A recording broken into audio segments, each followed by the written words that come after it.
Handle से आप लगाते हैं, देश की 26 सरकारी कंपनियां और बेची जाएंगी, 70 साल में जो भी बनाया था वो सब बेच डालेंगे, और मोदी जी सत्ता में ये कहकर आए थे मैं देश नहीं बिकने दूंगा। बिल्कुल ठीक बात है, ऐसा ही कहा था, मुझे भी याद है। मतलब देश में कुछ भी बिकने से नहीं बचने दूंगा, मोदी है तो यही मुमकिन है, स्टॉप सेलिंग इंडिया। नीचे इन्होंने एक ट्वीट को ट्वीट किया, वो ट्वीट डिसइन्वेस्टमेंट से रिलेटेड है, डिसइन्वेस्टमेंट का, ठीक है, क्लियर है। वेदर कवर इंडस्ट्रियल्स, धन्यवाद बहुत बहुत आपका कंट्रीब्यूशन के लिए। तो ये आप देखिए, डिसइन्वेस्टमेंट को लेकर इन्होंने बोला कि ये चीज़ें बेच रही है सरकार, अच्छी बात है, इसमें कोई दो राय नहीं है कि भारत सरकार डिसइन्वेस्टमेंट कर रही है, इसमें कोई दो राय नहीं है, ये बिल्कुल सच है, इसमें कहीं भी गलत नहीं है। लेकिन डिसइन्वेस्टमेंट को देश बेचना कहा जाता है क्या? डिसइन्वेस्टमेंट को देश बेचना कहा जाता है तो चलिए हम थोड़ा सा आपको एक सरकारी वेबसाइट पर ले चलते हैं। अपनी बात नहीं करूंगा मैं करूंगा तो गड़बड़ हो जाएगी, तो मैं सरकारी वेबसाइट पे ले जाता हूं। कौन सी वाली वेबसाइट पे ले जाऊंगा आपको? भारत सरकार के 3 शेयर वाली। इस सरकारी वेबसाइट का नाम है department of investment and public asset management, ठीक है, DIPAM.gov.in दिखा रहा हूं मैं आपको, और करीब से दिखा देता हूं, ठीक है, भारत सरकार की वेबसाइट दिखाऊंगा साहब, इसके अलावा नहीं। अब मैं 2009 और 10 की बात करूंगा डिसइन्वेस्टमेंट की। क्या है? Past disinvestment. कौन से फाइनेंशियल ईयर के? 2009 और 10 के।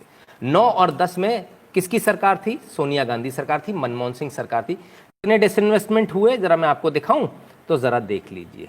NHPC का डिसइन्वेस्टमेंट हुआ, name of CPSES, NHPC, oil India Limited, NTPC, rural electrification, NMDC। कितने हो गए? 1 2 3 4 5, एक साल में 5, ठीक है, सिर्फ 2009 और 10 में। चलिए अब मैं तो 2010 और 11 में आपको ले चलता हूँ, ठीक है, फाइनेंशियल ईयर 2010 एंड 11। ये भी कौन सी सरकार है? सोनिया गांधी सरकार, right. SJVN Limited, Engineers India Limited, Coal India Limited, Power Grid Corporation of India Limited, MOIL और Shipping Corporation of India Limited. ये बेच मारे इन्होंने। पहले कितने बेचे थे? 5, अब 6 7 8 9 10 11, कितने हो गए? 11। 2 साल में 11 पे पहुंच गई कहानी। चलिए थोड़ा और आता हूं आपके 11 और 12 में, वही सोनिया गांधी सरकार, मनमोहन सरकार। 12 हो गए थे, कितने हो गए थे? 11 हो गए थे, right.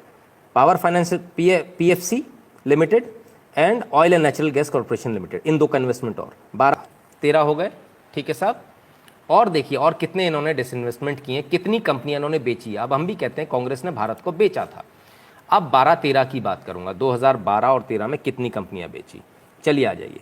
NBCC Limited, National Building Construction Corporation Limited, Hindustan Copper Limited, NMDC Limited, Indian Oil India Limited, NTPC, RCFL, NALCO, SAIL, ठीक है। पहले कितने हो गए थे? मेरे ख्याल से 13 हो गए थे, 12 या 13 हो गए थे। 14 15 16 17 18 19 20 21, कितने हो गए? अब 21 हो गए, राइट। 2012-13 में अभी खत्म नहीं हुआ, क्योंकि 14 तक इनकी सरकार थी, 14 में मोदी सरकार आई है, तो जरा 13-14 तो ले लो। अब खोल रहा हूं 13 और 14 का चिट्ठा, और ये रहा 13 और 14 आपके स्क्रीन पर जो भरा पड़ा है, ठीक है। ये शुरुआत किसने करी?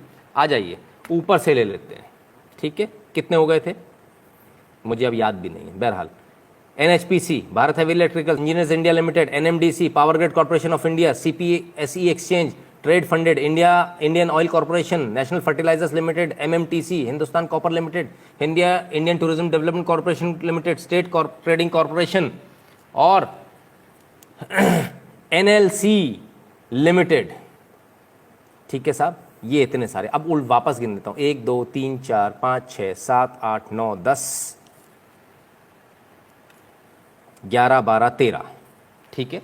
13 और 14 15 16 17 18 19 20 21, ठीक है। 22 23, ठीक है। 24 25 26 27 28 29 30 31 32 33 34 34 बार 2000। ये आंकड़े 2009 से अवेलेबल है हमारे पास में इस वेबसाइट के ऊपर। 2009 से पीछे के आंकड़े नहीं है, ये तो सिर्फ 2009 से बता रहा हूं, सिर्फ 2009 से 2013-14 तक।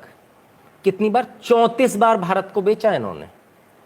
अगर डिसइन्वेस्टमेंट को बेचना कहते हैं, कितने हद हो गई, हद है बेईमानी की। 34 डिसइन्वेस्टमेंट्स आपने किए, 34। और जब ये सरकार करती तो उसी डिसइन्वेस्टमेंट को आप कहते हो भारत बेचा जा रहा है। तब आपने तो 34 बार बेचा, सोनिया गांधी सरकार ने तो 34 बार बेचा देश को। तो देश को जवाब देंगे कि 34 बार क्यों बेचा। ये झूठ कब तक चलेगा। एक तरफ आप क्या शिकायत करते हो, रेल में जाते हैं तो सुविधाएं नहीं मिल रही, जब तेजस जैसी ट्रेन चलती है तो क्या बोलते हैं, रेलवे का प्राइवेटाइजेशन हो रहा है। बीएसएनएल की सिम नहीं खरीदेंगे, खरीदेंगे जियो की सिम, लेकिन जिंदा बीएसएनएल चाहिए। कैसे हो जाएगा भाई, मेरे पैसे के टैक्स के पैसे पर मैं तो तैयार नहीं हूं। या तो आप बीएसएनएल की सिम खरीदो, या बीएसएनएल वाले अपनी क्वालिटी में इतना सुधार लाएं कि लोग उनकी सिम खरीदें। उन्होंने खरीदनी नहीं है, उनका रवैया बदलता नहीं है। आप सरकारी हॉस्पिटल में चले जाइए, वहाँ भी यही हाल है। जब सब जगह यही हाल है तो लोग क्या बोलते हैं, अरे यार इससे तो प्राइवेट में बड़ा अच्छा है। आप जाइए जियो के काउंटर पर और बस अंगूठा लगाना है आपको, और आपको सिम दे देता है और चालू हो जाती है। बीएसएनएल वाला एक दिन में भी चालू करता है सिम, तो भी एहसान दिखाकर करता है कि देखो मैंने तुम्हारी सिम जल्दी चालू करा दी। राइट, ये है। ऑयल इंडिया एनएचपीसी 2-3 बार आ गए। हाँ बिल्कुल 2-3 बार आएंगे सर, क्योंकि इसका 2-3 बार डिसइन्वेस्टमेंट हुआ है, एक बार नहीं हुआ है। जितनी बार हुआ, जितने फाइनेंशियल ईयर में हुआ उतनी फाइनेंशियल ईयर में दिखाया। और आज फिर से एनएचपीसी और इन सब का नाम आपको दोबारा मिल जाएगा, ऐसा नहीं है कि नहीं मिलेगा। क्योंकि स्टेक ऑफलोड जो होती है, सरकार की जो भागीदारी है, वो एक बार में पूरी खत्म नहीं करती सरकार, थोड़ा थोड़ा करके ऑफलोड करते। कभी 5% कर दिया डिसइन्वेस्टमेंट, कभी 10% कर दिया, सरकार को जब जितना डिसइन्वेस्टमेंट जरूरी लगता है। Right, so it is not कि एक ही बार होगा। ठीक है, तब जाना प्राइवेट में है इलाज कराने, सिम प्राइवेट चाहिए है, बैंक प्राइवेट चाहिए है, सब कुछ प्राइवेट चाहिए, तो ये सरकारी क्यों रखें फिर, जब हम सब कुछ प्राइवेट में ही जाना है। प्राइवेट में सुविधाएं अच्छी मिलती हैं, घर पे आके बैंक वाला खाता खोल देता है, आपके ऊपर उल्टे सीधे चार्जेस नहीं लगते, लगते हैं तो आप कंप्लेंट करते हो तो वापस आ जाते हैं।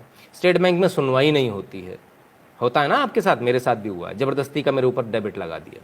ठीक है ना, तो ये तमाम सारी चीज़ें, जब ये सारी चीज़ें हैं, सरकारी स्कूल में बच्चे को पढ़ाना नहीं, प्राइवेट में पढ़ाना, तो फिर आखिर इन स्कूल को, बिल्डिंगों को, इन बड़े बड़े टेलीफोन एक्सचेंज को, इन बड़े बड़े बैंक्स को खोलने का फ़ायदा क्या है।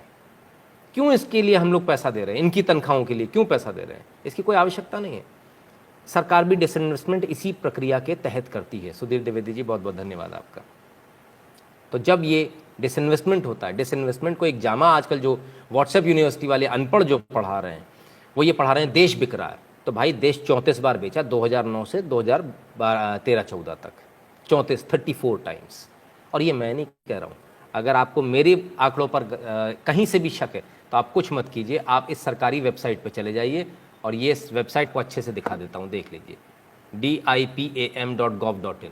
ठीक है, उसमें आपको सब कुछ, सारे आंकड़े मिल जाएंगे। चिराग जी बहुत बहुत धन्यवाद आपका। क्लियर है, बिल्कुल क्लियर है। आप लोगों को जो बेवकूफ़ बार बार बनाया जा रहा है उसमें समझ में आ रहा है क्या हो रहा है क्या नहीं हो रहा है। ठीक है, और ये जो सारी चीज़ें हैं, डिसइन्वेस्टमेंट इसलिए नहीं होता कि हमको इसको प्राइवेट कर देना है, बेच देना है। इसका मतलब ये होता है हमें इसकी कार्य कुशलता बढ़ानी, कार्य क्षमता बढ़ानी। पीपीपी पे जाती हैं चीज़ें, पब्लिक प्राइवेट पार्टनरशिप। ठीक है ना, उस पर जाती हैं चीज़ें। कोई बेच नहीं रहा, कुछ नहीं बिक रहा है, सड़कें कोई बिक नहीं जा रही, जो सड़कें बन रही हैं जिन पर आप चलते हैं। आप एक बात बताइए, सरकारी सड़कें थी तब कैसे चलते थे? 300 किलोमीटर चलने में कितना समय लगता था आपको? 10-10 घंटे लगते थे। आज एक्सप्रेसवे बन गए, आप टोल देते हो, प्राइवेट है वो, आप टोल देते हो, लेकिन आप कितनी स्पीड पे चलते हो? 120, 140। वो 300 किलोमीटर चलने में जिसमें आपको 10 घंटे लगते थे, आज कितने लगते हैं? 3 घंटे, 3.5 घंटे, ज़्यादा से ज़्यादा 2.5 घंटे में भी हम लोग कवर करते हैं। तो क्या बेहतर है, उसी खड्डे वाली सड़क पे से जाना? तो फिर ये एक्सप्रेसवे से क्यों जाते हो? अगर आपको एक्सप्रेसवे चाहिए तो आपको डिसइन्वेस्टमेंट करना ही पड़ेगा, आपको प्राइवेट ऑपरेटर्स लाने ही पड़ेंगे, आपको प्राइवेट हाईवेज बनाने ही पड़ेंगे, जो कि 20 साल बाद वापस सरकार के पास आ जाएंगे। आप टेंशन मत रखो, वो जीवन भर नहीं रखने वाले हैं। ठीक है ना, वो पीपीपी पे बने हुए हैं, उनका एक शेड्यूल होता है, एक टाइम पीरियड होता है, जितने टाइम पीरियड पे वो उसे इस्तेमाल कर सकते हैं, उसके बाद उनको सरकार को देना होता है। सोमेश्वरानंद सरस्वती जी बहुत बहुत धन्यवाद आपका। तब बहुत क्लियर है, एकदम साफ हो जाता है कि आपको व्हाट्सएप यूनिवर्सिटी जो पढ़ाती है, व्हाट्सएप यूनिवर्सिटी आपको तमाम सारे व्हाट्सएप पर आपके पास में मैसेजेस आएंगे, जितनी जगह से आपके पास मैसेज आए हों कि मोदी देश को बेच रहा है, ये वीडियो ज़रूर दे दीजिएगा उनको, वापस ले जाकर पकड़ा दीजिएगा। ठीक है ना, उनको भी ज़रा समझ में आ जाए कि भाई देश की जनता बेवकूफ़ नहीं है। यहाँ बहुत सारे लोग हैं जो डिसइन्वेस्टमेंट का मतलब भी समझते हैं और जो डिसइन्वेस्टमेंट के पुराने आंकड़े भी दिखा देते हैं, और वो भी सरकारी वेबसाइट से। ये हम नहीं कह रहे, ये जो वेबसाइट है ये हमने नहीं बनाई, ये वेबसाइट भी कांग्रेस सरकार ने बनाई है। 2009 से इसके आंकड़े हैं, हमारी बनाई हुई नहीं है कि मैंने घर पे नहीं बना दी, ठीक है ना। तो इसको भी बहुत क्लियरली समझने का प्रयास कीजिए। बहुत सारी चीज़ें आपके सामने आएंगी, बहुत सारी चीज़ें इस प्रकार की आएंगी जो आपको बार बार ये बताएंगी कि देखिए देश के अंदर ऐसा हो रहा है, देश के अंदर डिसइन्वेस्टमेंट हो रहा है। डिसइन्वेस्टमेंट को क्या बताया जा रहा है? डिसइन्वेस्टमेंट को बताया जा रहा है जो चीज़ें अच्छी करी जा रही हैं उसको बताया जा रहा है, देश बेचा जा रहा है।